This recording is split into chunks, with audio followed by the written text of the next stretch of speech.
All right, so from our Netris dashboard, we're going to go ahead and log straight into Matrix. That's our first tile, Netris Matrix. All right, and let me zoom in on my browser a little bit for this page so we can see that a bit better. I want it to take up more space on the screen. So we're going to start with our dashboard.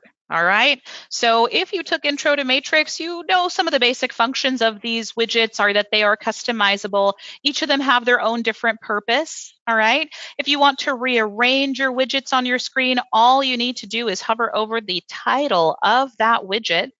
I'm using the search one, for example, because that's at the top center of my screen there. You might have a different widget on your screen, and that is okay. But as long as you hover over the title of that widget, you can see that four-pointed arrow. All right, notice how it changes when I hover over it. This is telling me I can move this item. So I just need to do a single click, and I need to hold my mouse down. So click and don't release it yet. And then I'm going to move my mouse to a different area. And as I move my mouse, I'm going to see these little gray outlines on the screen here. This is telling me if I release my mouse right now, that is where the widget is going to be placed. So I'm going to release my mouse now, and the widget has been moved over here. All right, so that's the basic functionality of how you can rearrange the widgets. You can move all of the widgets. The only one that is permanently docked on that top left-hand side is the news and alerts. Because if there are news or alerts, we need to make sure that that gets your attention. So it cannot be collapsed, it cannot be removed, it cannot be moved. All right, everything else you can move around. The other functionality of these items is you can collapse the rest of these widgets. If you hover over that title once again, on the top right-hand corner, you've got a little arrow going up or down. If you click on that arrow, it will expand or collapse the widget. So I'm going to do that with all the widgets on my screen. All right, and that just kind of cleans up the space a little bit, especially if you're looking for a widget and you have all of your widgets on your screen and you just can't find the one you're looking for. This might help you to find it a little bit easier. One last thing here, again, hover over the title of the widget. And you'll see next to that arrow is an X. You can actually delete it from your page. But don't worry, it is not permanently being deleted. All right, I'm going to remove everything here except for one because this one cannot be deleted. It's the only one that can't be deleted aside from news and alerts. That's because the additional widget is so important. This is where all of our widgets live. So if you click on that arrow to expand it, you'll find all of your widgets are down here. If you want to bring one back to your screen, same thing, hover over the title of the widget. For example, let's go ahead and grab the same one here.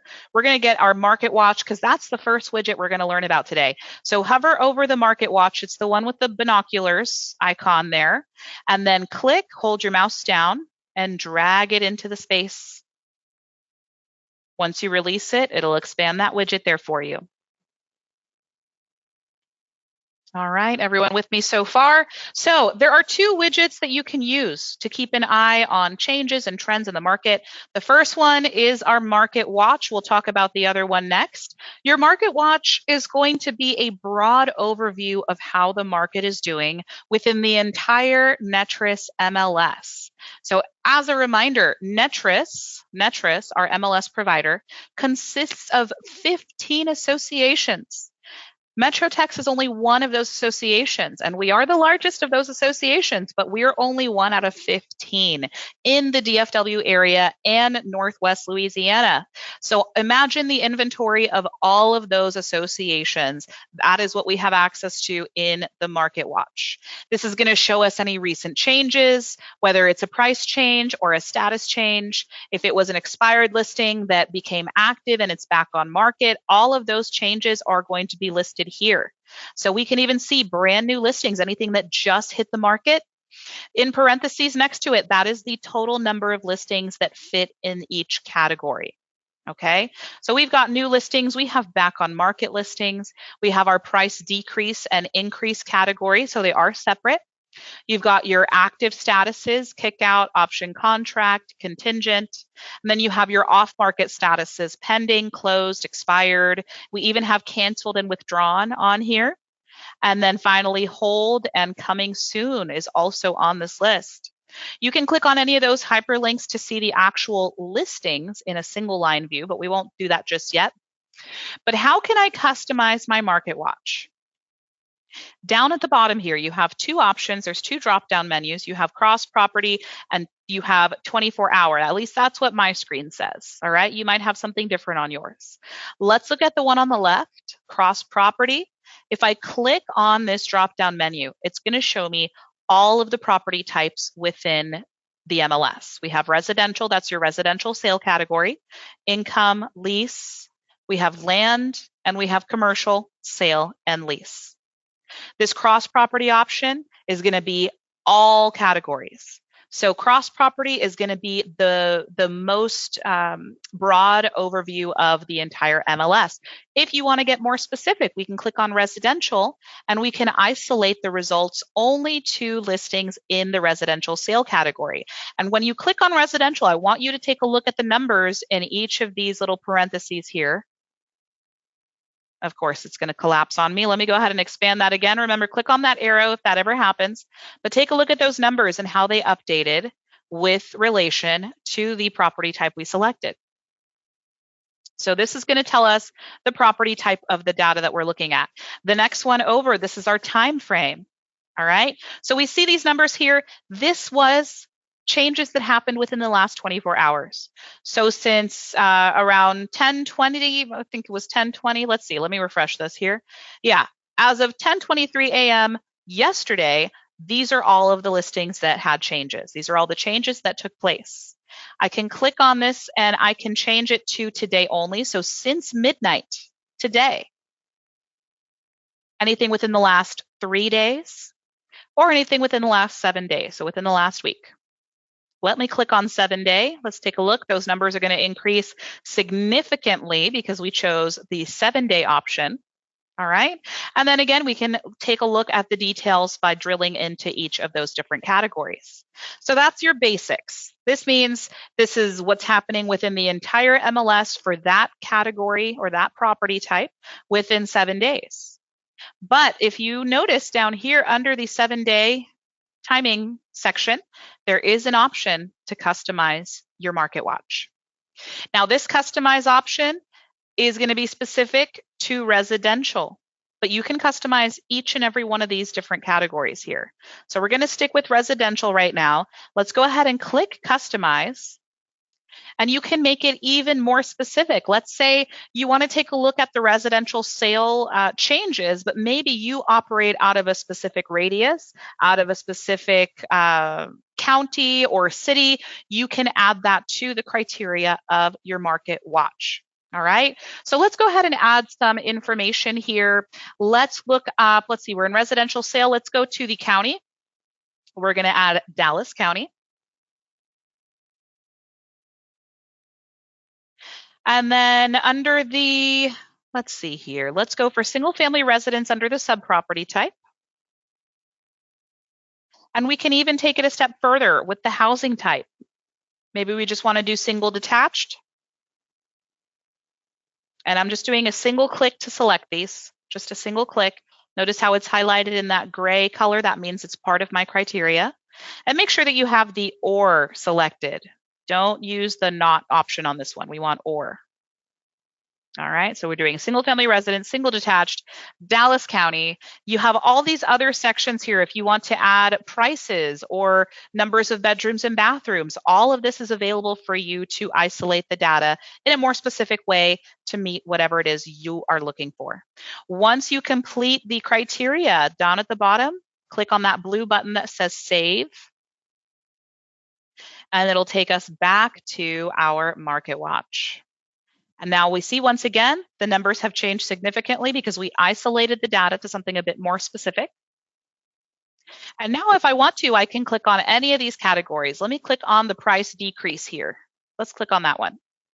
If I click on the price decrease, I can scroll down here. I have my MLS number, my address, and all the way on the far right, we have two columns here that give us the information on the type of change that happened here.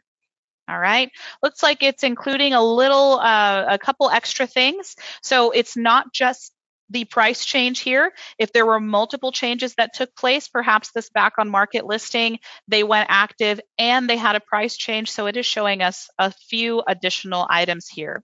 All right. So, but just so you can see here, the change type. This says down. This is telling us there was a price decrease. And then this percentage and dollar sign column is going to give us more specifics on the nature of the change. So we can see down, and it has a percentage 2.99%. That is how much it went down from the list price. So if I hover over that 2.99%, let me show you a nice trick here so you don't have to bust your calculators out. If you hover over that percentage, you can see right there in black, you can see what the previous price was and what the actual decreased price is now. All right, so no need to do any fancy math over there.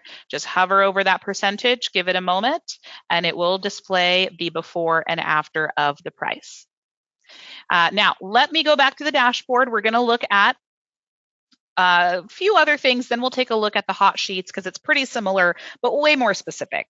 One thing I want you to take away as we go into the next widget is in the Market Watch, we can see here all of the changes. We can see the property type and the day that we have selected, but we have no way of knowing what the criteria was on our Market Watch. The only way for us to know that is if we click on Customize again. And also, if I were to switch from residential to another category, let me go to residential income. We don't know whether or not this has been customized. There's nothing really indicating or standing out to let us know what customizations were made. The only real difference that you'll see is if it has customize only, that means that there have been no customizations done to this category. If I switch back to residential, if there was a customization of any type, you will have the option to reset. That's really going to be your only indicator to know, okay, there's some type of customization on the residential Market Watch. And if you want to get more details, just click on Customize to see what that is. If you want to go back to the default setting and remove all the criteria, that's where you'll click on Reset, and it will revert back to the default eventually. Still spinning there. There we go. All right. And now once I hit reset, the reset button goes away and I can still go back and customize again. All right, let me go to the next widget. That's our Market Watch. This one's going to be better used for a general look and feel of what's going on in our MLS. If we want to get more specific, more customizable, we're going to use the next one. So let's go under our additional widget. And we're going to look for our hot sheets. That is going to be the sheet of paper with the flame on that icon there, hot sheets. We're going to go ahead and click and drag this out. I'm going to put it above the Market Watch. These are your hot sheets. Now, the hot sheets are going to offer you a similar purpose to what the Market Watch does, but this is going to be way more customizable and targeted so that we can closely monitor more specific changes. So with these hot sheets, your default setting is going to be to list the property types. As you can see, these are the same exact property types that we had under the Market Watch. All of these are in here. There is no criteria, nothing customized on these just yet. The hot sheets will allow you to create up to 10 different hot sheets. This is the default setting. It's going to have 7, but you can change all of these. You can delete all of them if you want to, and if you only want to have one at a time, you can do that, but you can do up to 10, and they can all be 10 different hot sheets for the exact same property type. All right, so we'll look at how to customize that, but let's look at the other section here. You still have the option to isolate the time frame. That's going to be same place, bottom right-hand corner. Click on that drop-down menu.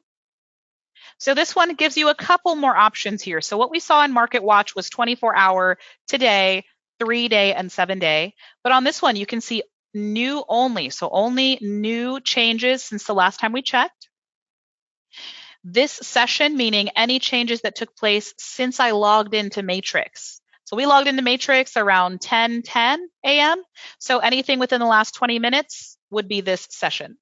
And then we have a custom option, which will allow you to isolate a specific set of hours on the same day, or it will let you go further back, as far back as 30 days. Okay, so you can customize it even further than that. Just going to leave it on 7-day for now. Now with this one, the real benefit here are the customizations. So let's go ahead and click on the only other button on here. Customize is now on the bottom left-hand side for the hot sheets. Let's click on Customize. And it's going to take us into the Manage Hot Sheets page. Over here, you can see all of your existing hot sheets. Remember, 7 is the default, but you can do up to 10. So let's say we want to add another hot sheet. If I want to add a new hot sheet, let me go with, we'll just stick with residential since it's already highlighted. Over here on the right are your action items. We can move this down if we want to change the order that they're displayed in. We can move it down a few spaces or move it up. We can add a new one. This is going to be to create a new one. Let's go ahead and click on Add and see how that looks. When you click Add Hot Sheet, you should get this pop-up here. Since residential was already selected, it's going to default to creating an additional residential hot sheet.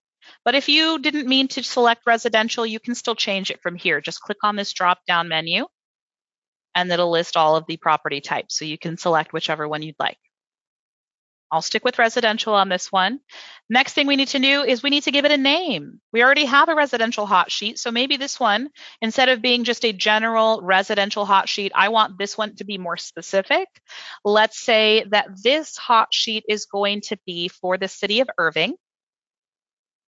So I'm just going to say this is Irving Residential.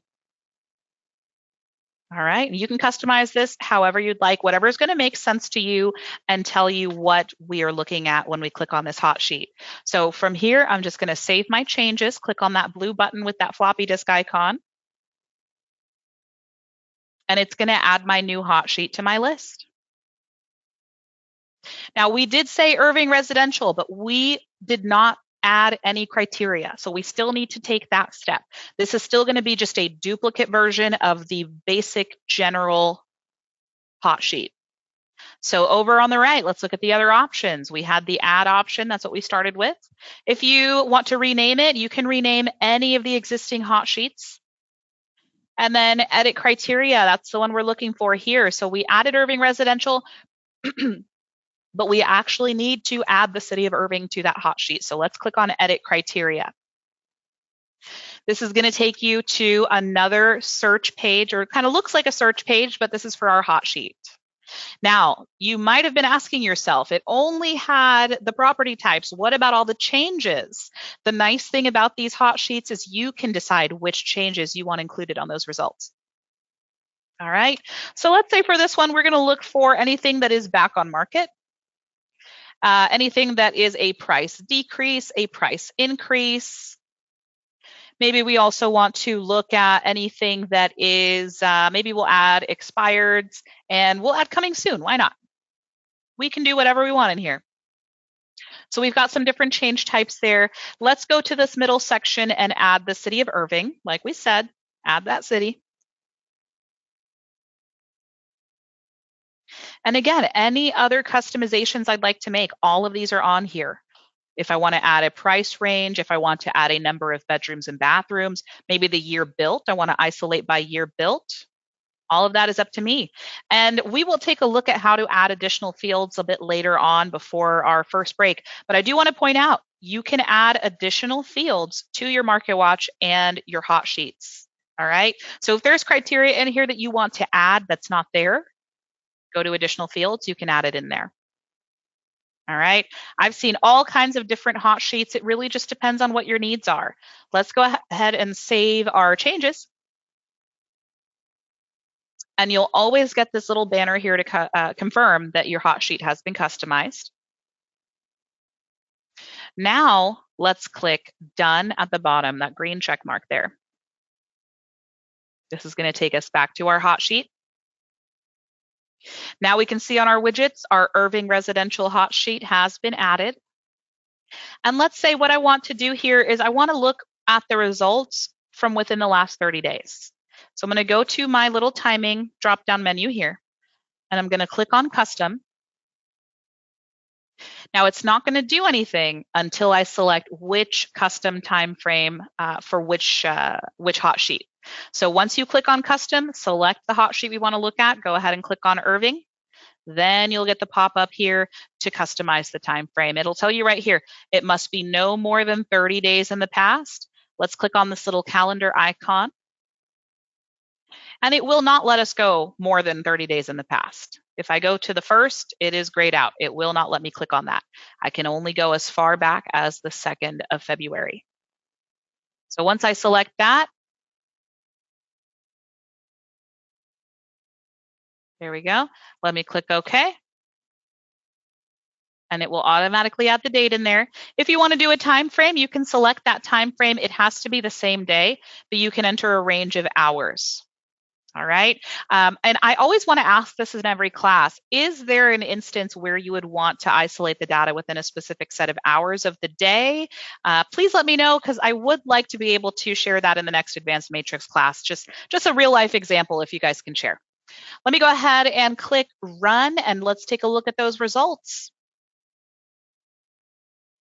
So now we've got our results page here, similar to the Market Watch, right? We can see all the MLS numbers. If we want to look at the full listing view, we can always do that from here. But the real value of those hot sheets is going to be to see the changes on the columns on the end over here, the change type and that dollar and percentage sign telling us what type of change took place. It's especially going to be helpful if we have back on market, because back on market is not black and white all the time. It could have been off market for a multitude of reasons, but it is active now. So this column is going to tell us, why was it off the market, or what type of off market status was it? This one here, it was on hold and now it's active. This one was expired. It looks like they extended that expiration date. So it's back to active. All right. We can see there were pending listings. There were some that were under contract, other hold listings, but all of them are back on market because they're back to the regular active status. Let me expand my results here. Let's go to 100 for the whole page. Then we have our price change for any decreases. It says down. Remember, you can hover over it to see the actual before and after of the prices. And this is not necessarily always going to be the original list price. If there have been multiple changes, it is going to show what the most recent list price was and what the current list price is. Let's keep on going. Let's see if we can find the other changes that we added on here. So there are some increases, not as many as the decreases, but you can see here. And you can hover over it to get those numbers. Let me go to the next page here. Let's see, I think we had added expireds and coming soons as well. All right, so you can see the types of changes we have, those expired listings. If it was in any other status, notice how here it's not just active listings that expire. Hold listings will also expire based on the date entered. If you have something that is under contract, if it's not pending, it will expire. So be mindful of that one. We do get a lot of requests to reactivate the ones that were option contract, contingent, or kick out, because those do still expire. The only one that won't expire is pending. And then you can see your coming soon over here. Coming soon is never going to show a before item, because if it was coming soon, it was an incomplete listing. So there's really, this is the first change that you could make to a listing before you even go to a new listing. All right, will new automatically show? You know, I notice it does have that new up there. Although new, I did not include that on my results because new would have taken up at least 2 or 3 pages with new listings. So not sure why this one carried over. Let me actually click on that MLS number. Let's investigate. It could just be a little glitch with the system there, or maybe it was just not transmitted properly. Oh, actually, let me go back over here. Looks like it might have been due to the price change.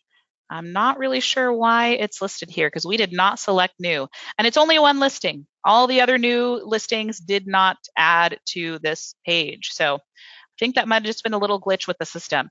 If you come across anything like this, always communicate that to the MLS department because we report things like that to Netris and they can get that fixed.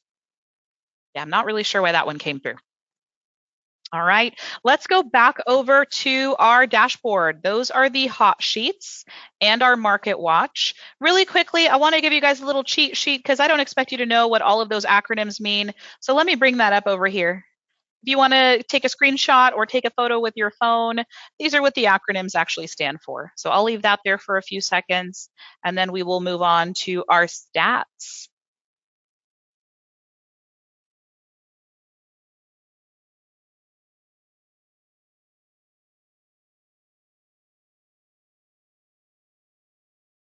Active kickout, actually in the chat, what is active kickout? Active kickout means that there was an offer that was accepted on the property, but the buyer is waiting on the sale. It's contingent on the sale of a property by the buyer. So the buyer needs to sell their property in order to complete that that purchase. All right, I'm going to bring this down again. If we need this again during the break, we will take a break right at 11 a.m. I can bring that back up if anybody else needs it. But let's take a look at another widget. Now, this last one here under additional, it's called My Stats. When you bring this out to your page, there should be nothing in there, unless you've already created your own custom stat. But chances are you might not have done that yet. We will learn how to create our own custom stat. But let's go ahead and figure out how to run statistics first. So here we have My Stats. Let's worry about this later. Up here at the top, right in between search and roster, we have stats. Click on stats. Now, Netris has included this feature for you to create your own custom stats. If you need to create a chart to display data, maybe to add it to a CMA or any kind of presentation, this is where you can customize those types of results there as well. So on the top left, this is where you'll create the statistic to start with. There are presets, meaning that Netris has created predetermined statistics that you can quickly generate by selecting one and clicking generate down here below. All right, we're not going to do the presets today because we don't have too much time to cover this. Let's go ahead and learn how we can customize our own statistics. So we're going to go from presets to customize, and we're going to create our own statistic today. So what we have here are 3 required fields. They're highlighted in yellow. That's always going to indicate the required fields. So you have to pick a time frame, the type of statistic, and the grouping.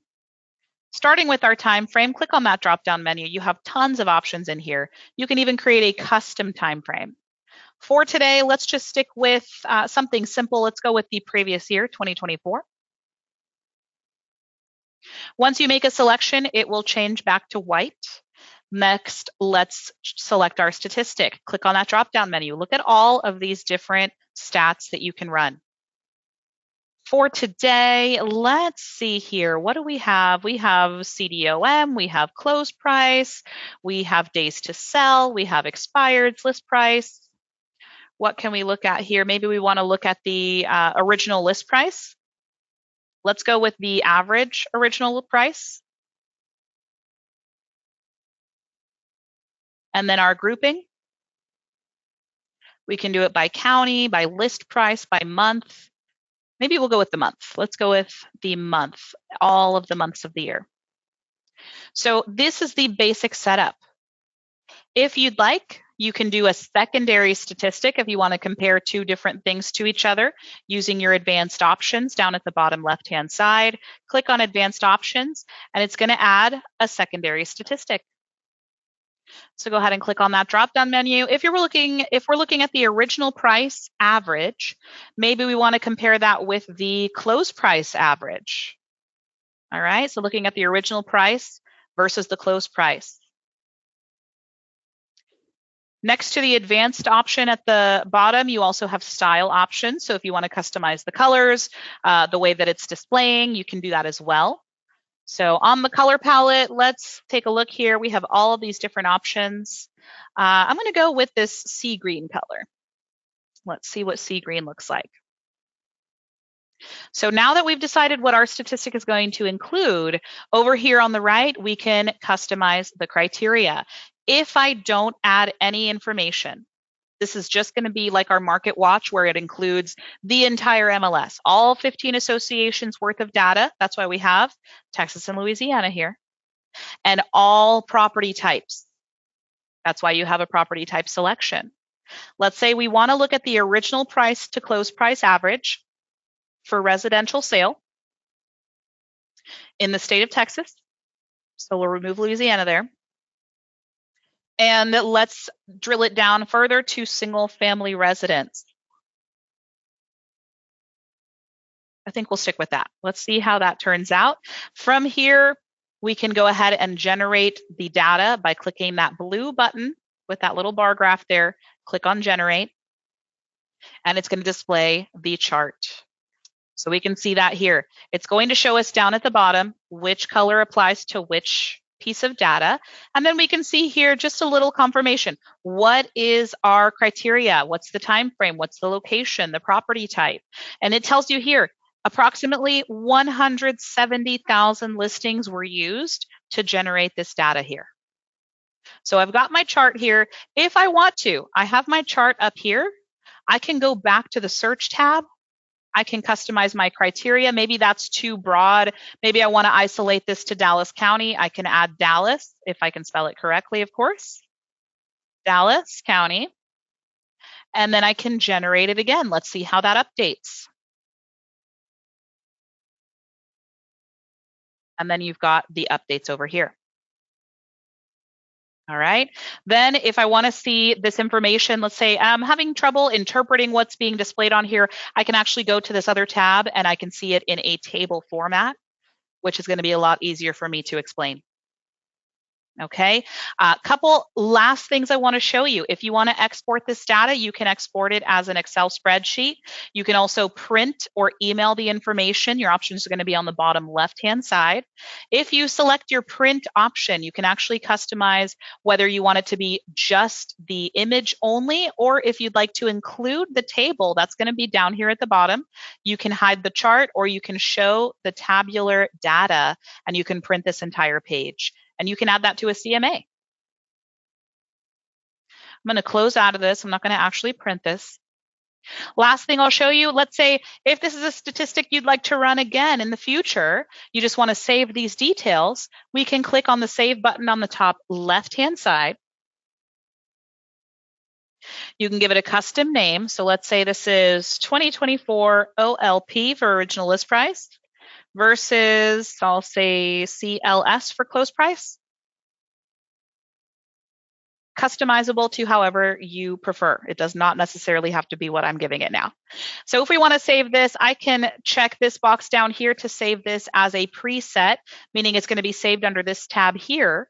And if you selected the preset option, it gives you an additional option to add this to your widget. Go ahead and check that box and then click Save. Now let's go back to our dashboard, and we now have our statistic in our widget. And then from here, all you have to do is click on that statistic and it'll automatically generate it for you. And you can still go back and you can customize your search criteria. It's going to save whatever you used, but you can still change this and run that same preset with the new criteria. All right, that is the stats function. Now, for the rest of the remaining time that we have right now, we're going to look at search options. So let's go ahead and move on from there. First thing, since we're talking about widgets, let's talk about the search widget. Then we'll get into the other search tips and tricks. So under additional, look for your search. It's going to be that magnifying glass icon. Bring the search onto your dashboard. Now, this search widget, I would recommend this is the best thing for you if you're looking for a specific listing or if you're looking for a specific address. All right. So if you're maybe looking for anything on a specific street, you can just enter the street name only and it'll show you anything on that street. When it comes to this, if you put too much information in here, like street number, the name, the type, the unit, the city, all of these details, the more you use, for some reason, it's going to confuse Matrix and you may not get results. So our tip for you when using this widget, less is more. For example, if I'm looking for a specific address, let's say my client said I was driving down Pinehurst and I saw a for sale sign. Can you tell me anything about this property? Let's get that street number in 718, and we're going to add the street names. I said Pinehurst, I think. Let's go with Pinehurst. Pinehurst, all one word. And that's it. I'm not going to add any other information. I'm just going to hit the search button down there on the bottom right-hand side. And it's going to show me every single property that's at 718 Pinehurst. Regardless of the property type, regardless of the status, it'll show every single listing for that address as long as it's in our MLS. So you can see here there are some residential listings and there were some residential lease listings. There were some closed, some canceled, and an active listing. All of that is in here. All right, that is your widget. Let me go back to the dashboard. If you have a specific MLS number, you can also use the MLS number. Now, the other thing I want to show you, let me grab the actual MLS number from the listing I just looked at here. I'm going to go back real quick. I'm just going to copy that active MLS number so I can use this on the next example. I'm going to go to the dashboard here. So next I want to talk about our speed bar. That is what is on the top here. Under these links across the top, you have a search bar here. Internally, Matrix calls this the speed bar because you can use shorthand to quickly find information. So what I want to show you here, the simplest use of this item is to look up an MLS number. So I'm going to paste that in there, and I'm going to hit that little search button or just hit the enter on my hit enter on my keyboard, and it is going to show me that listing. Easiest thing you can do. This speed bar here, you can look up to 99 MLS numbers at once. Now, I know why we would use that internally here in the MLS department, so it's come in handy for us. I'm not sure why you would have 99 MLS numbers that you can just manually type in there, but the news here is you can if you need to. So with this one here, all you have to do multiple searches, multiple MLS numbers, is separate it with a comma. So right there, separate each one with a comma. And then once you hit your search, it's just going to display all of those properties in the order that they're displayed in. So MLS numbers, most basic function. The other thing here, you can still use that shorthand to look up a street address. All right. I see we have a tip here from one of our fellow members in here. I found out that you don't have to type the entire street name for that to work. You could have typed Pine H. Yes, ma'am, you can. If you only have partial information, you can still type what you know, especially if it's something complicated. There's some creative street names out there. Maybe we kind of got some of the spelling, but we're not sure on the rest of that. You can try that. It is going to try to find anything that closely matches what you wrote in so far. So another great tip. Thank you for sharing that. Let's try that here. Let's go for, we're going to look up an address. Let's go for 949 Dog W. Let's see if it works with the speed bar. We're looking for 949 Dogwood is the name of the street. Let's take a look. All right, did not work with that one. Let's go ahead and just type the street name Dogwood. And we have, again, all the same thing, no matter what the status is, although all of these are closed. But even regardless of the property type, it does a cross-property search, meaning looks for any property type as long as it has what was on that address. Back here. So again, you can do an address, you can do an MLS number, but what else can we do? There's some shorthand I want to show you. If you're looking, let's say you're working with a buyer's agent and you don't know their license number, but you need to add it to your listing to close it out, you can look them up in here by typing AG, that's for agent, and then add a space, and you can add the first name, the last name, or the full name. So for example, if I look up Christina, that's me, Christina, I can search. It's going to ask me, is this the first name or the last name? This is a first name. So let me click on that link there. Now it's going to run my search. Excuse me, this should be on the single line view. Let me change that to my default. All right. So it is going to look up anyone with the first name, Christina, and it's going to display them on the list. And then you can find them using the first and last name or the office that they work for. Oh, Metro Tex, that must be who I'm looking for. There she is. All right. Same thing for the last name. Let's go back to the dashboard. We're going to type AG, and I'm going to put my last name in here, AL, V as in Victor, ARADO. And again, I'm going to search. It's going to ask me again, is this a first name or a last name? This time it's a last name. And it's going to look up for all of the Alvarados that are in the MLS. All my cousins are here. And there I am. All right. So that's how you can find an agent. Same thing if you're looking for an office. If you're looking for an office, you can type OFF and the name of the office. Let's go with MetroTex. MetroTex. I can hit search, and it's going to show me MetroTex as long as it's in the name of the office. Any MetroTex office. Looks like there's a MetroTex Realty also. So we can see here, it looks like these are some of our service centers, Duncanville, Richardson, Rowlett. We also have a Frisco location, and there is a new location in Colleyville as well. So looks like we don't have all of them in here just yet, but if you ever want to see us in Irving, that's our address. I see a question in the chat. How do you search all listings by the same agent? Well, actually, let me take a look here. So if you look up an agent, let's see, if anyone will please follow along with this, let me know if it gives you an option. I'm just going to look up Christina again.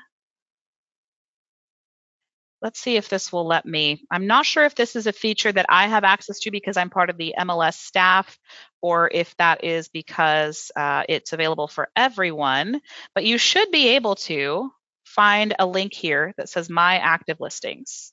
So once you find the agent you're looking for, now keep in mind, I don't have any active listings, so that's not going to show you anything. But if you find the agent that you're looking for, if you go to their page, this should be the full display. It should have this link here that says My Active Listings. As long as it's in an active status, you won't be able to see their hold listings or expireds or anything like that, but their active listings will display here. So that's how you can see just a specific agent's listings. Good question.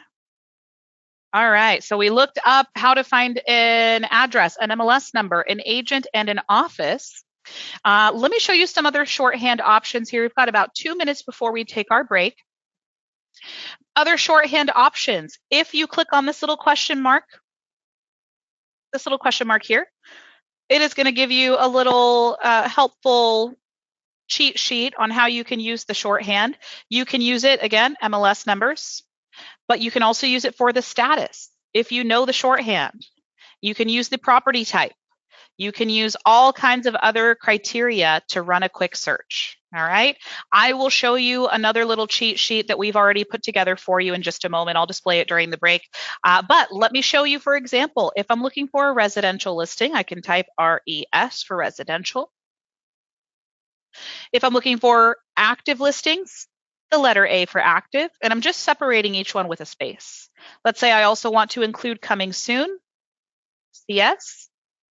And where am I looking for these listings? I'm looking in a specific zip code, 75019.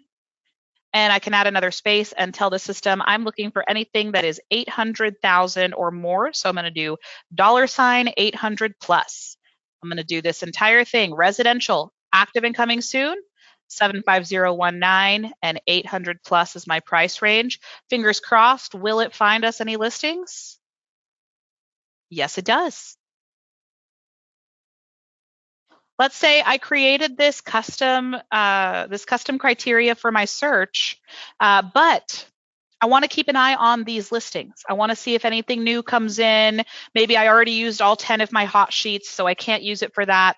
I can actually create a little shortcut on my speed bar that has a custom name. And every time I enter that custom name, it's automatically going to show me the most recent set of results. So if I want to save this criteria, I'll go down to the bottom where it says actions in blue there. I'm going to move my mouse over to the save button. And it's this lightning bolt icon here for the speed bar. It says new speed bar shortcut. So you can create your own shortcut. The only requirement is that you give it a name. All right. And notice how it has that little slash in there. That is essential. If you're going to run a search using your shortcut, you have to do the slash first. But let's give it a custom name. I'm going to say this is my, let's see, let's call it Coppell. That's what that zip code is for, Coppell. Let's see, Coppell. And I'm going to do 3, 4, just because today's March 4th, just so I can keep things a little organized for myself. If you want to add a description, you can do that, but it is optional. I'm going to go ahead and copy this so I can do that search in just a second. And then at the bottom, you can save your changes. Now let's say it's a new day. I'm going to go back to my dashboard and I want to see, are there any new listings on my Coppell residential search? I can go in here and I can type in my shorthand, including that slash at the beginning. So Coppell 34, and I can run that search and immediately get the results without having to enter all of that criteria over again. How did you get to the speed bar? All right, once you have your criteria, it's down at the bottom where it says actions. We just click on save. And then new speed bar shortcut is that lightning bolt icon there. Click on that one. That'll let you save it. Now, we are going to look at the CMA options, but let's look at a couple other of our search things here. I do see in the chat here, it looks like there was something that was shared earlier. It was for the search widget. So let's take a look at that real quick. If we have a partial name for a street, will it find us the results anyway? Let's go with that one that we had, 718. And the street name was Pinehurst. We're just going to do Pine and then add the H. Let's see if it finds our property. And it does. All right, so that's good to know. It works with the widget. It does not work with the speed bar, or at least it didn't with Dogwood. I didn't try it with Pinehurst, but we do know if we have a partial name, we can use that search widget to find the results. One other thing I want to show you with these searches, because we know technology can be a little bit unpredictable at times.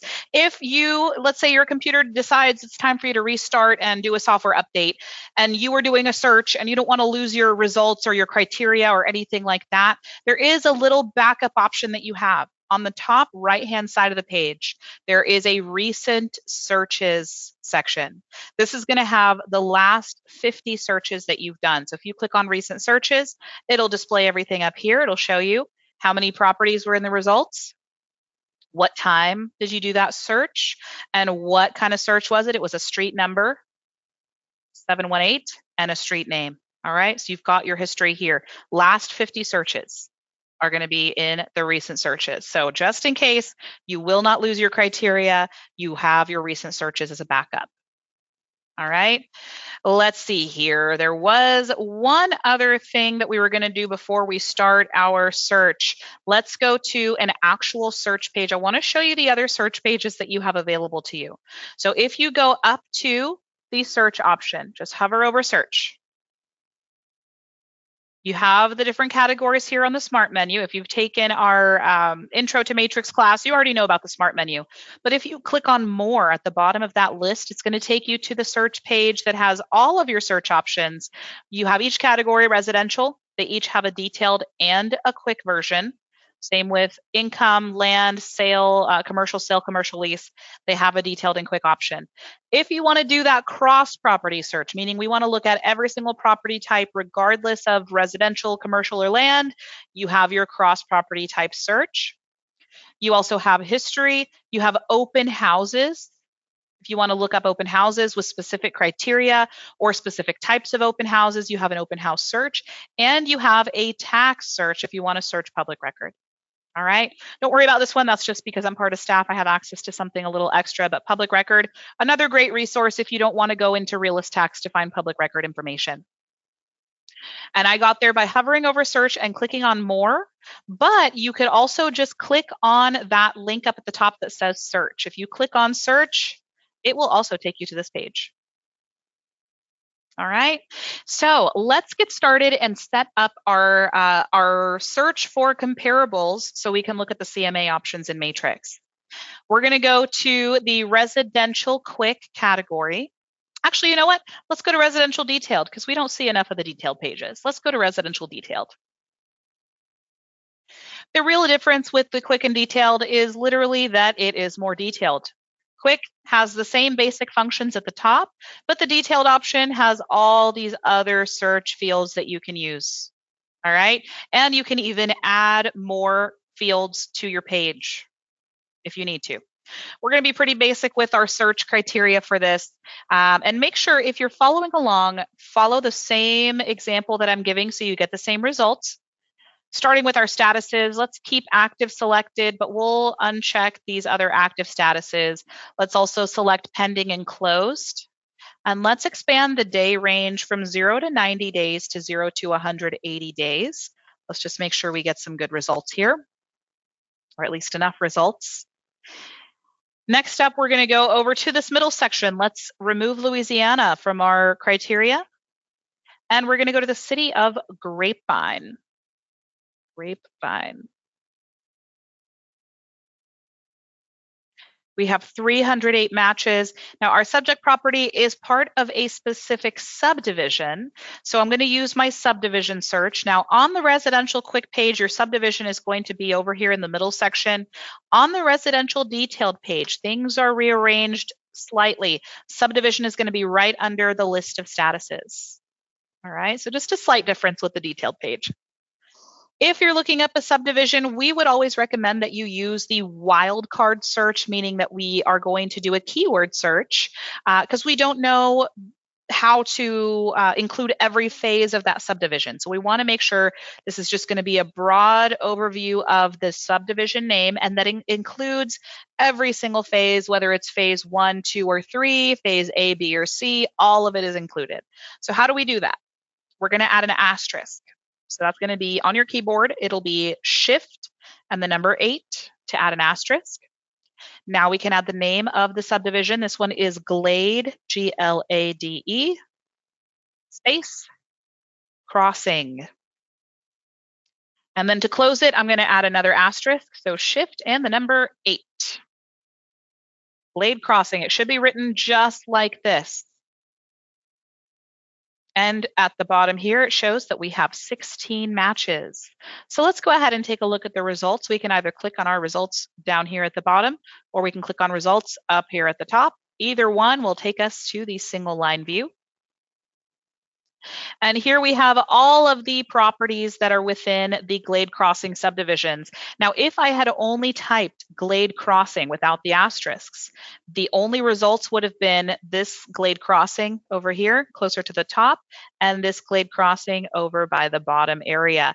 All of these other ones, 1A and 1B, 2A and 2B, Glade Crossing 3 phase 1, none of these would have been included in my results. All right, that is the value of the wildcard search. This also works if you're searching in the property description as well. Just always be sure to add the asterisk before and after. So now from here, let's say I have selected my comparable properties.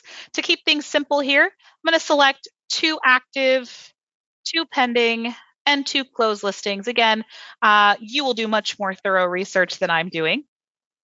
We're going to pretend we already did that. All right. So once you select your comparable properties, make sure you check those boxes there. You need to select at least one property in order to have access to the actions at the bottom of the page. So let's go to the bottom here. We have our actions bar, and here are where your CMA options are going to be. There's 3 that we're going to look at here. First one we're going to look at is the quick CMA. If I want to generate a quick CMA, this is typically going to be 1 to 2 pages, depending on how many listings we've selected. I can click on Quick CMA, and Matrix is going to immediately generate a CMA for me. And there it is. And that's it. I can print this and I can take this to my appointment. It's just going to be a quick 1 to 2 page CMA. It's going to have all of the listings separated by status. So I have my active, my pending, and my closed. But then at the bottom, it is going to give you the total averages and medians for all of those listings that you have there. So it is going to break it down by status, but you will have all of them broken down at the end as well. All right, so that's the easiest, simplest option here. Up here across the top If you want to add your header, that's going to be the header that you create in Matrix. So if you took Intro to Matrix, or if you have one of those video recordings, it's also on our YouTube channel. You can get a little step-by-step on how to generate that header. That's your quick CMA. That was pretty easy, right? Let's close out of this. The next two are going to be much more detailed, all right? So that was your quick CMA. Select your listings and then select quick CMA. It's the third option from the right at the very bottom of the page. The next one we're going to do is going to be on the left in between directions and share link. We're just looking for CMA. CMA. This is going to be your classic CMA, or your CMA wizard is what Matrix likes to call it. So CMA or classic CMA starts off with this page. You have all of these tabs across the top here. These are all the different sections of the CMA. As you can see, not all of these are clickable. As we add more pages to the CMA, some of these will become available for us to access. But start with the starting section here. If you'd like to, this is optional, you can select a contact, or you can create a new contact to assign this to them. If you select a contact, let me go ahead and select my favorite contact here, Miranda Bailey. She is going to have this CMA saved to her contact if I add her to this CMA. So it's just going to have it saved under her profile under my Matrix contacts. All right. So that's our starting page. I can also add a description if I'd like. So maybe I can say this is CMA for our subject property, 4300 Bradford. All right. Oh, CMA. There we go. 4300 Bradford, that is our subject property. So now that we've got that starting section done, let's go to the pages. Just click on the tab across the top of the page. And this is where we're going to select the pages to include on our CMA. Now, everything that's available for you to add to your CMA is going to be over here on the left under Available Pages. All of these here these are the different sections. If you click on the little plus sign, it's very tiny, tiny, tiny, tiny right there. Click on that plus sign, and you can see the individual pages within each section. So I'm going to do that for all of these. Click on the little plus sign. And now I can see there's tons of pages within each of these sections that I can add. Before we add pages, I want to point out the default setting. If I go to selected pages, it already has the pricing recommendation. So at minimum, if the only thing you want to generate is the pricing recommendation, it's already there. And then you can just go straight to the pricing tab to add it in there manually. But if I want to add all of these pages in here, they're all going to be added under the pricing recommendation section. So even my cover sheet is going to be after the pricing recommendation. So what I'm going to do is I'm going to select pricing recommendation. I'm going to click on that little red X and remove it from my selected pages, because the pricing recommendation, it is right here under comparables. So now I can add the pages in the order that I want to display them in. And as I click on each section, it's going to add it over here to the selected pages. If I click on the section, it's going to add every single page that is in that section. If there's something you don't want, just click on the individual pages that you want to add within that section. But for this one, I'm going to go ahead and add every single section. All pages on every section. Comparables, static, and notice how it's adding all of them at once, and then the map. So here are all my pages. You have these little up and down arrows. If you want to change where that page is located, you can still rearrange the order, but I find it easier to just select it in the order that I want it to display. If you want to upload custom pages, you can do that at the bottom. Let's say if I saved that custom statistic that I created and I want to add this to the CMA, I can upload custom pages in here. And then we can add it to the CMA. Now that we've added all of the pages here, let's go to the next section and notice how all of these are now clickable because we added each page. Let's go to subject. This is where we're going to add details about our subject property. So 4300 Bradford Drive. You have some options in here. You can type it in manually, which is what we'll be doing today, but you do have the option to add an MLS number if it has been listed previously. I would just tell you to use caution with this because we don't know how old that listing is and if the information has since changed on that property. So let's go ahead and add it manually.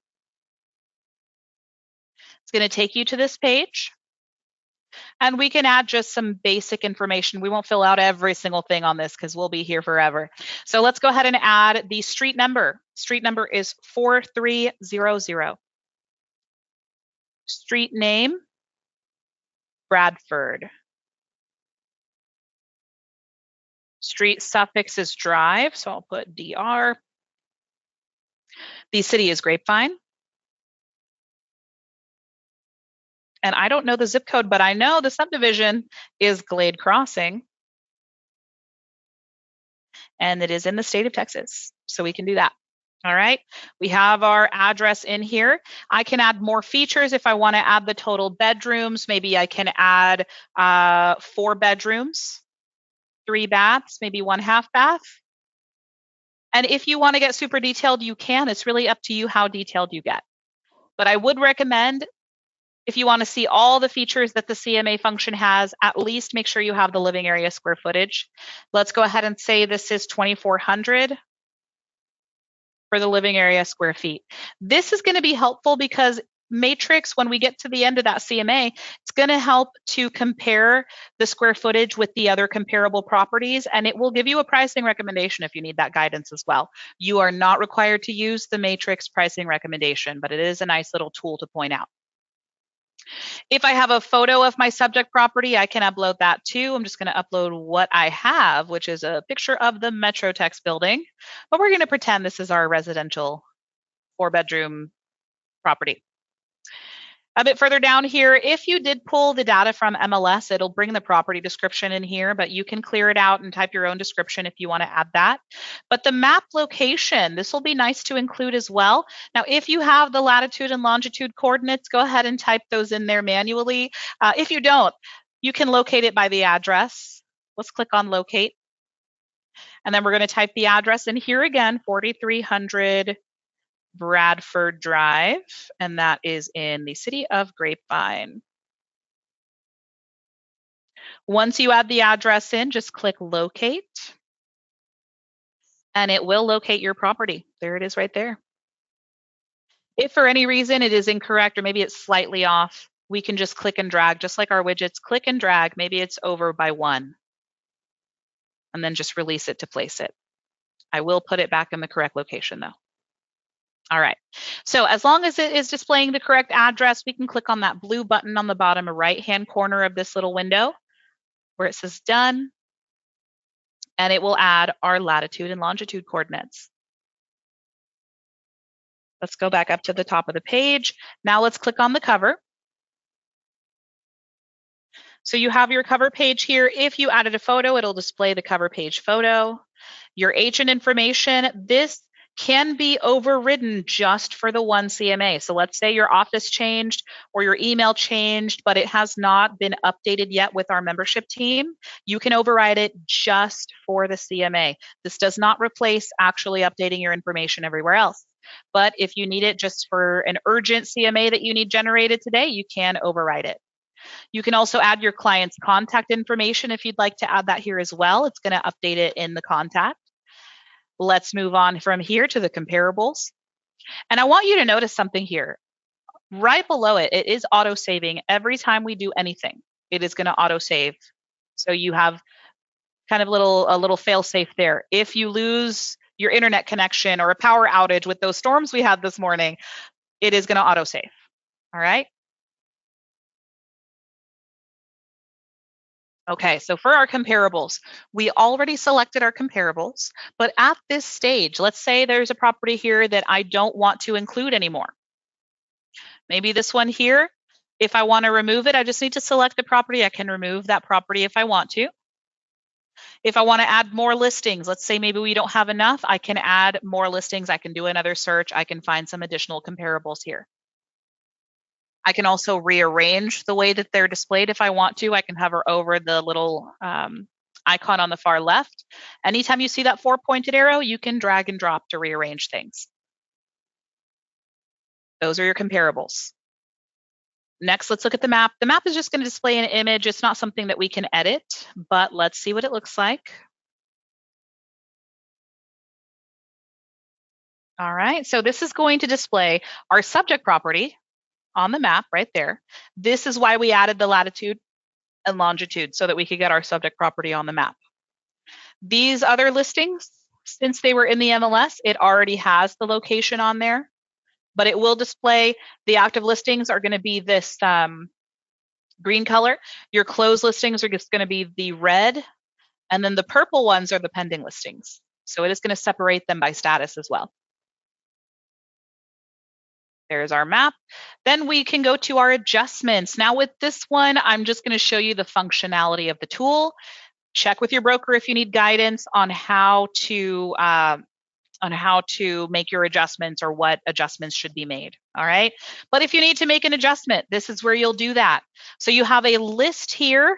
I have a question in the chat here. Will autosave be in recent searches? So this autosave is for the CMA.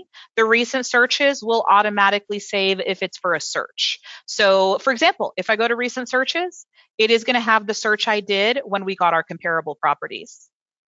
So you have your search for the comparables here, and then your CMA is going to be saved under My Matrix CMAs. So both will be saved automatically. So for these adjustments, you have your subject property is at the top of this list here. So everything goes from left to right. You can see the subdivision name, the total bedrooms, the total bathrooms. I can click on these arrows down here to see the other categories, half baths, number of units. These are all the different categories that we can make adjustments on. Okay, I'm going to stop over here with pool yes, no. We'll use that as the field that we'll test the adjustments with. So you can see all of our subject properties are here, separated by status. You can see the actual price. And as we make our adjustments, this column is going to be the adjusted price. And even these little quick stats over here, the low, median, average, and high, will create an adjusted low, median, average, and high. So let's use the pool feature here. Let's go ahead and add, just on this first one, just for the example, if we want to add an amount to a property, all we need to do is add that whole number. So let's say we're going to do 20,000. Just type that number in, and it will adjust your price, and it will adjust these numbers down below. If I want to deduct from the total or from the price, I'm going to go to this one down here, the $650,000 listing. We're going to go to that one, and I'm going to say, instead of adding 20,000, this is going to be subtracting 30,000. Just add a minus.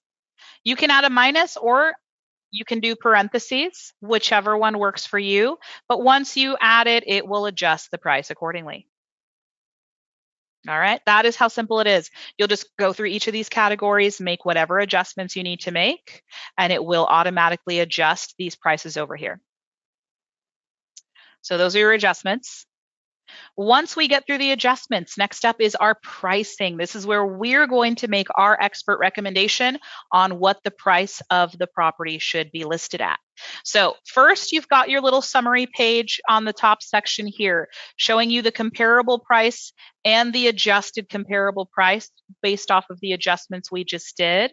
You have an additional analysis section. This is why we put the living area square footage in for that subject property, because with that square footage and the comparables, it gives us a suggested list price. Again, you are in no way obligated to use this price. All right, you are the expert. You are going to know best what to price this property as. What I've been told from other members is typically you'll provide a price range rather than an actual exact price. So this is where you'll use your suggested list price. So you have 250 characters, so you can add a couple words in here based on my research and knowledge. I recommend, maybe I shouldn't get too wordy on this. I recommend a price range of, and then we'll put our range. Let's go with 540,000. And then we can do 560,000 as our range. We'll do that. That's our pricing recommendation. If I have any extra notes or if I run out of space here, you have an additional notes section that takes up to 1,000 characters. So you could use this to say, here's some more detailed explanation for why I came to this number. Here's what I used. This is why I think this. All of this is just free space for you to use. Back at the top of the page, the last step is to click Finish. And then if you want to download that CMA, here's your option right here at the top, left-hand side. This is going to be View CMA. It's going to generate it as a PDF that we can download. Now, it might take a few minutes because we used every single page. Matrix did tell me the last time that I had issues with the CMA is that it's because you used all of the pages. But guess what, guys? There's no way for us to know what is on those pages unless we generate the CMA. So that's why I encourage you to have at least one copy of a CMA that has every single page so that when you actually create your real CMA, you know exactly which pages you're going to pick and choose from there. But it does take a bit longer because it's a much bigger document than our quick CMA that was 2 pages. This one is 43 pages, and we didn't even add our custom pages. That was just from what's included in the system. But here's our CMA. We will not go through all 43 pages. There is a specific page I would like you to see, but let's take a look at some of the information we have here. So this one gives us 2 different cover pages. This is option number 1. Just a blank white sheet with our information. Option number 2 has a little more design to it. Now, we cannot customize the design. This is already preset, predetermined by Netris, but pretty nice what they've already put together there. Next, you've got your comparative market analysis page. This is where the summary is going to be. And notice how it will show you the comparable and the adjusted price on there. So it will make that stand out for you so you can see. You've got that side-by-side comparison. Again, with those comparisons, any adjustments will have their own column so you can see the adjustment there. That was that 20,000 that we added. Now the page, the page that I want us to get to is going to be, it's not going to stand out to us, but it is the price recommendation page. It's somewhere almost at the end of the comparables section. I'll tell you what the page number is once I find it here. We're looking for the pricing recommendation. Here we go. This is going to be on page 21. Page 21, pricing recommendation. So you've got it up here, pricing recommendation. And where is my recommendation that I made? Right here. Based on my research and knowledge, I recommend a price range of 540 to 560. All right. All of this space and tiny little text that we cannot customize there, but it does have it on there. And then you can, if you need to negotiate, if you need to discuss anything, you have this kind of, you can use like as scratch paper if you need to, and then you can decide with your client what that final list price is going to be on that property there. All right, but you have your recommendation on here. Again, we have no way of knowing what these pages look like until we generate the CMA when it comes to the classic CMA. So I would recommend if you did not generate that yet, at least have one copy that has all of the pages so you can decide which ones are going to be relevant or which ones you might not want to include on your CMAs. All right, tons of pages to look at. Let's close out of this and let's look at our final CMA option. All right, final CMA option. Actually, before we do that, let me show you just one last thing. All right, you do have the option to manually save or delete the CMA. All right, let's click that floppy disk icon. It will give us the updated time that it was saved. Now, if I want to find my CMA again later, let's say we go back to the dashboard, my CMAs are going to be stored under the My Matrix tab. And it's almost the last option, second to last one, CMAs.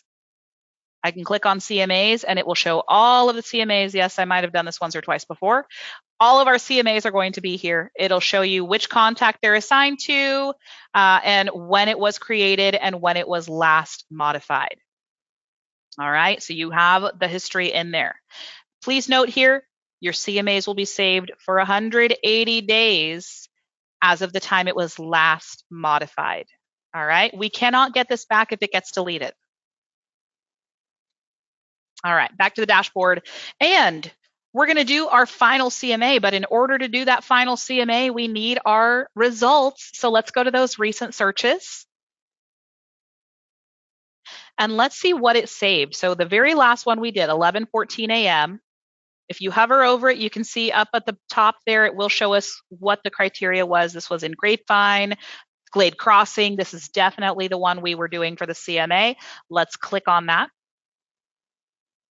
And look at that, even all of my selections were saved. Okay, so I don't even need to go through and figure out which properties I had selected. They're still selected. So down at the bottom, we looked at Quick CMA first.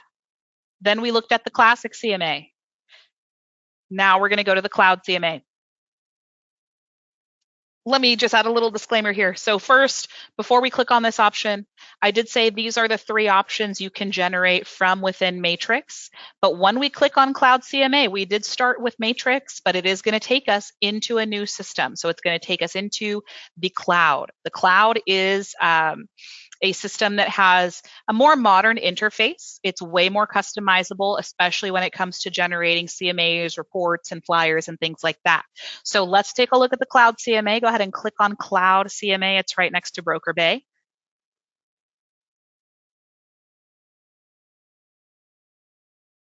And there are 4 steps here: criteria, listings, customize, publish. Starting with criteria, we're going to add a name to the report. Let's say this is also going to be for Dr. Bailey. You have your private notes in here, so you can add anything that you would like to. Let's say this is a referral from Dr. Yang. Yes, these are the Grey's Anatomy characters. Next, on the right, we need to find our subject property. Now, something I like about the Cloud CMA is that it is going to look in public record to find our property. So let's start typing that address. It is 4300 Bradford. Let's see if that was enough. It is going to give us some suggestions here, and we've got it right there, 4300 Bradford Drive in Grapevine, Texas. Go ahead and click on that address. If it found the tax data, it'll give you this little purple text for confirmation, and it's going to autofill what it does have. So it's 3 bedrooms. Let's go ahead and say 2 baths, square footage 2338. Property type, residential, automatically selected. If I want to add the sub-property type, I can do that as well. And they have tons of options down here. This is a single-family residence. I can add a cover photo. Let me add that picture again of our pretend subject property. There it is. There's my photo. And I even have an advanced section here, and it's going to include the lot size, the year built, even their taxes and garages. All of this came in from public record. So nothing further for me to enter here. Let me scroll down to the bottom section.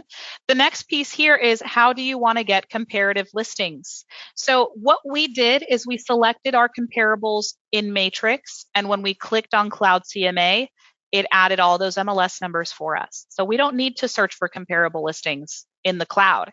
But let's say you, instead of going through Matrix, you went through your Netris dashboard. Let me show you real quick. And you went straight to Cloud CMA. You can get your listings from within the cloud. The cloud is going to update with our listing data every 5 minutes. It refreshes very frequently. So if you ever need to go straight to the cloud, or if you just prefer using the cloud, you don't have to use Matrix for this. You can just go straight to the cloud. If you do that option, it is their quick and dirty option. That is their phrase, not ours. But you can automatically find listings near your subject property. You can add custom criteria, like the total number of listings between 10 and 50.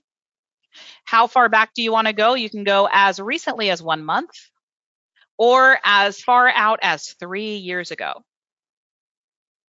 If you select more criteria, you can narrow it down by number of bedrooms, bathrooms, square footage, even the list price. And it'll automatically find those comparables for you. We won't be using this because we already have our MLS numbers in there. So the only next step in here is to fetch listings.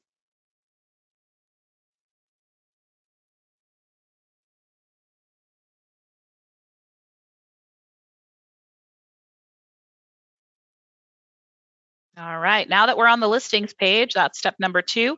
We've got this little interactive map. You can just click and drag to move it around. If you want to zoom in a little closer, you can zoom in closer, see the individual properties on there.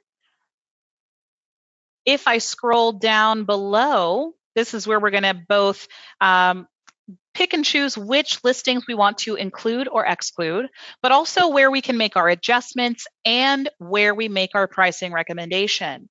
So up here at the top, your subject property is going to be this one in purple.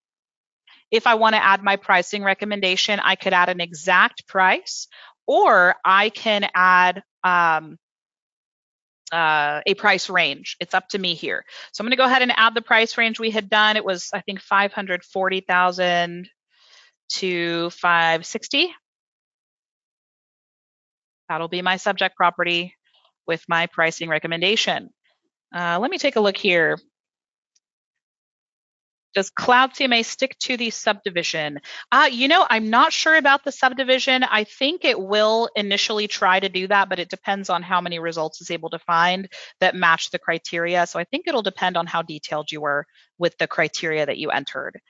Do you remove listing numbers with Cloud CMA? So on the Cloud CMA, if you want to remove any of these listings, you've got that green checkbox here. If you want to remove anything, just uncheck it and it will remove it. I'll do one from each category here. And over here on the right, you'll see the summary of prices. If you uncheck anything, it'll automatically adjust that low, median, average, and high for you. I'm going to go ahead and add these back in. If you want to look for new listings, you can click on add a listing and you'll do a search within the Cloud MLX system. But here's the criteria you have if you want to search for other listings. All right, or a specific MLS number as well. Now, if I'm going to do adjustments, let's take a look at how the adjustments can be done. So let's go to the first one on the list here, Kenwood Drive. Next to that little checkbox, you have a little hyperlink here that says Notes and Adjustments. Notes and Adjustments. If I click on this, it's going to expand all the listing data. This is what listing information looks like in the cloud. If you want to add any notes, you can add your notes in here. It is also going to show you the features of the property, and then your adjustments section is going to be down at the bottom. So from here, on that name, just give the name of whatever that item is that we're adjusting. I think we went with the pool last time, so we'll just type pool again. If I want to add to the total, I just need to add that whole number. So let's say 25,000. Save your changes. Once you save that total or that added value, it is going to adjust the price. If you have multiple items, it is going to have a total adjustments as well. Let's go to another one here. Let's go to that one, Bear Run Drive for 650. Click on Notes and Adjustments. If we need to deduct from the price, what does that look like? Remember, anytime you expand this, it's going to have all the listing data. We're going to scroll past it to the adjustments at the bottom. We'll just say this was also the pool. And then that value we're going to deduct. So we're going to do a minus, and then we'll do minus, let's say 45,000. And then save your changes. So you'll just go to each one individually, make whatever necessary adjustments you have.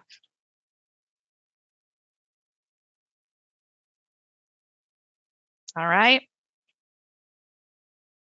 Let me go back up to the top here. So I can collapse this again by clicking on Notes and Adjustments, and it will show me at a high level the price that it had originally and then the adjusted price.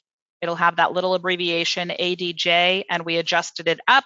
The other one, ADJ with that down arrow, we adjusted it down. Now we are ready to move on to the next section. So now let's click on Customize Report.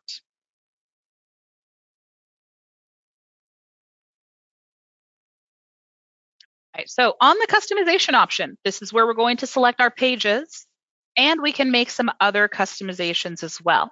So for the pages that are available to add to your CMA, your available content is going to be on the left-hand side under the standard folder. All right. Standard is what is included with your MLS subscription. There are some premium options down there. Those have to be purchased separately directly from Cloud. But over here, you have your standard options. These are your different sections. Each arrow indicates that there are more pages within each section. So I can click on these. This is not going to add it to my CMA. It's going to expand that section. I'm going to click on all of these. All of these are pages that you can add, but that doesn't necessarily mean that these are all the pages available. If you already have pages within your CMA, they will not display on the left-hand side. This is only going to display pages that you do not have currently included on your CMA.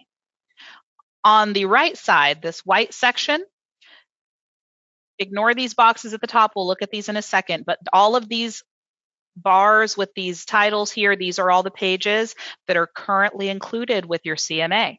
So we have a title page, a cover letter, agent resume, all of these. If I scroll down, there's tons of pages that are already on my CMA. So there's a lot more pages that you can add or remove.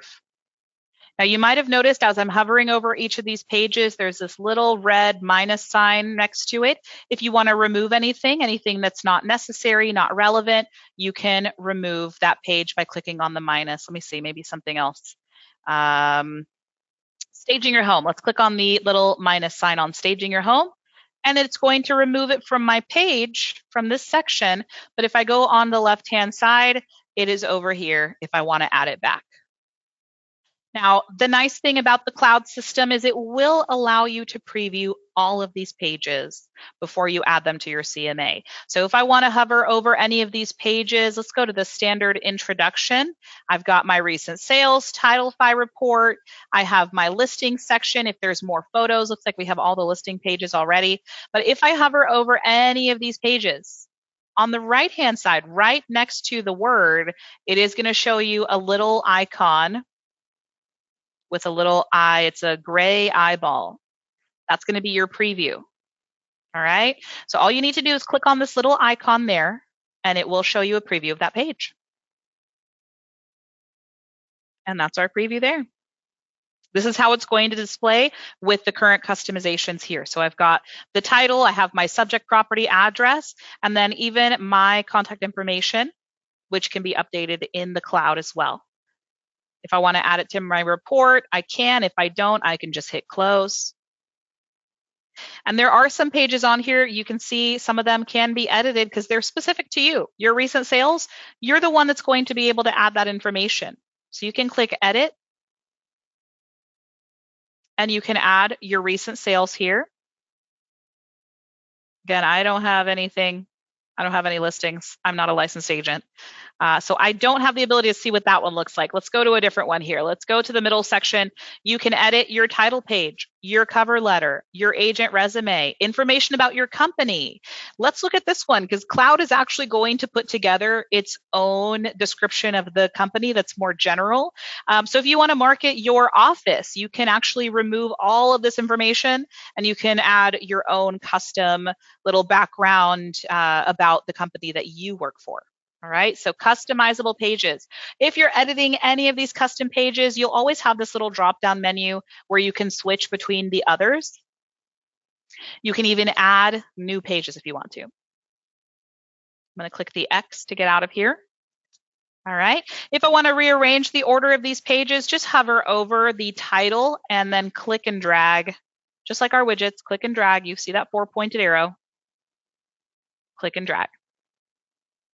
Now let's scroll up to the top section here. Let's look at the customizations. You can customize the color scheme by clicking on theme. It's the one with that little star icon. There are tons of different themes that they have in the Cloud system. So once you click on theme, it's going to give you this little preview of what that theme looks like. So right now it's on modern, black, and gold. But if I click on this drop-down menu, it is going to show me there are modern themes, We have black and gold. We have tons of other colors, modern Cabernet, modern green, anything that you select, it's going to give you this little preview. If I scroll past the modern section, there's also a classic section.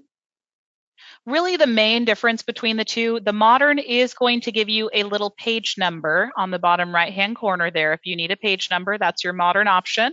The classic option, I'm not sure why it's called classic, because the classic option, let me select one. Let's go with Cabernet. The classic option is going to generate a QR code that your client can scan to download a copy of the CMA right to their phone. So it says classic, but that seems like a pretty modern integration there. But here is our preview. You can see the top and bottom have that little header and footer there that fits with the color scheme.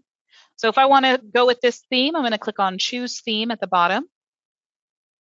Next thing I can customize is the layout.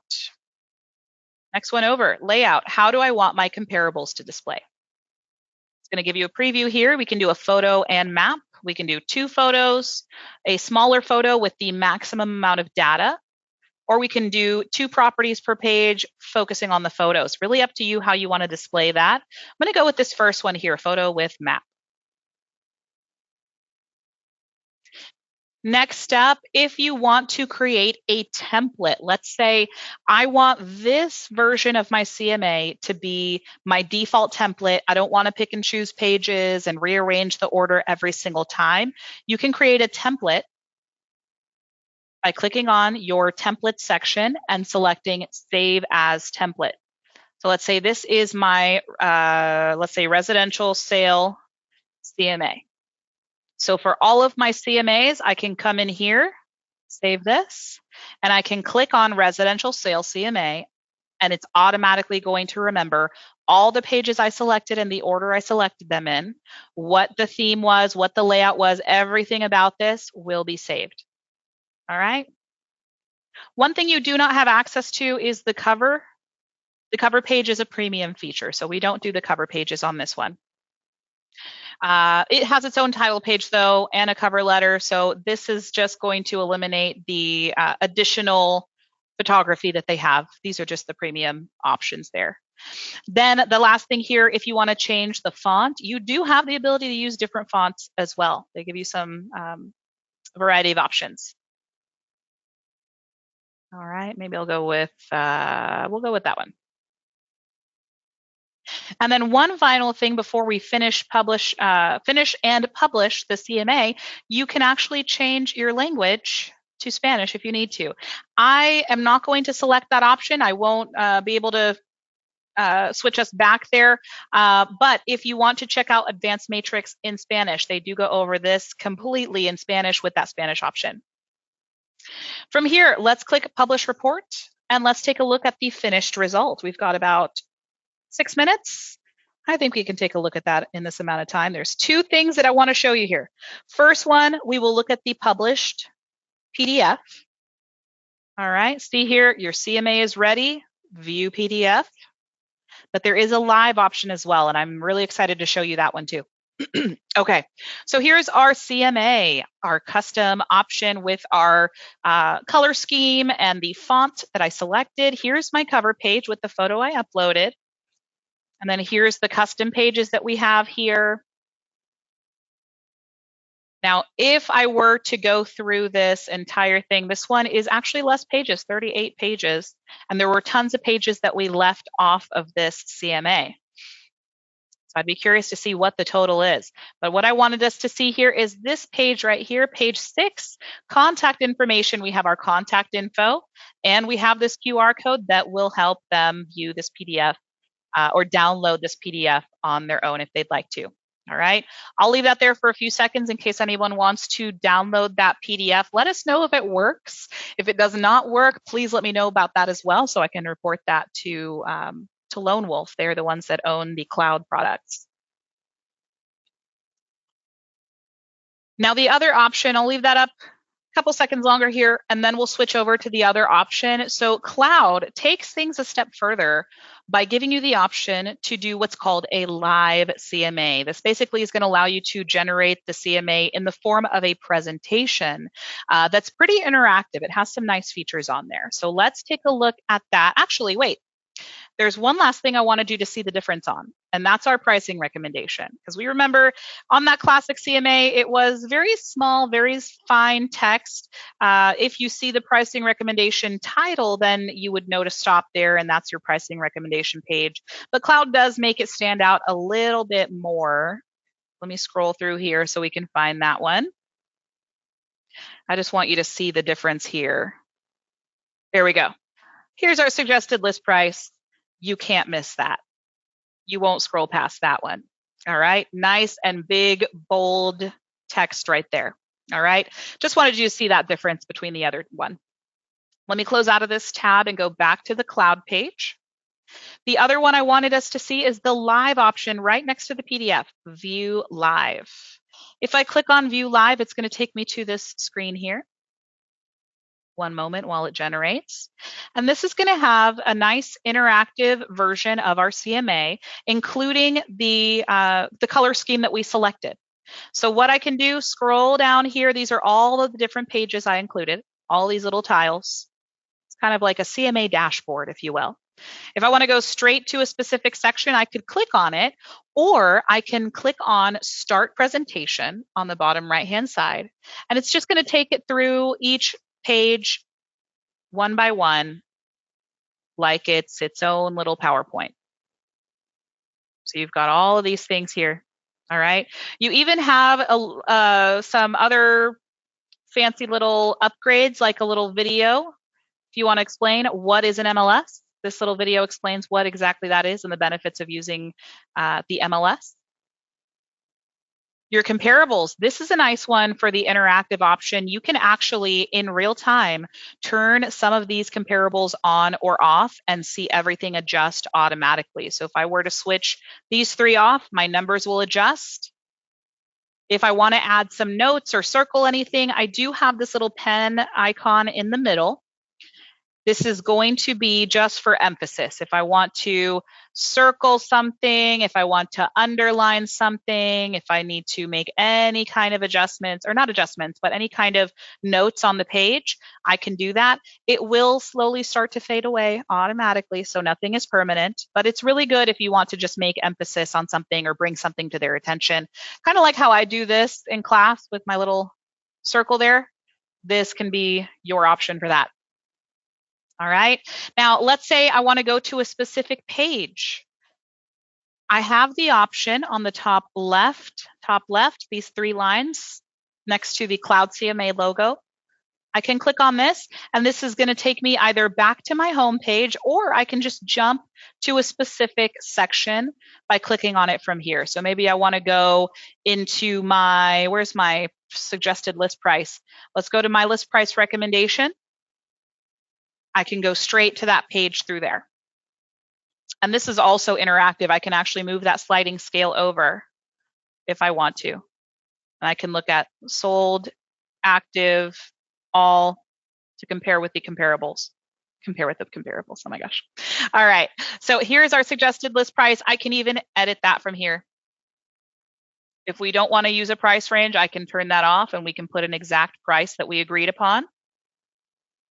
You have your seller's net sheet in here, and these are all things that you can do with your client in the live presentation. The last thing I'll show you back over here on the far left, click on that menu and take a look at the bottom. If you need to do a virtual meeting, you can actually connect Zoom, Teams, Skype, Screens, and Hangouts.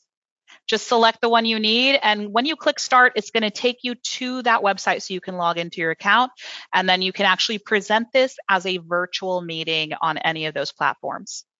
All right, of course, you will need to have an account already, so you may need to set that up, but that is your live CMA option. One last thing before I let you go, if I go back to the CMA page, you can email the PDF. You can send them a link to the PDF, but you can also share the link to the live presentation as well.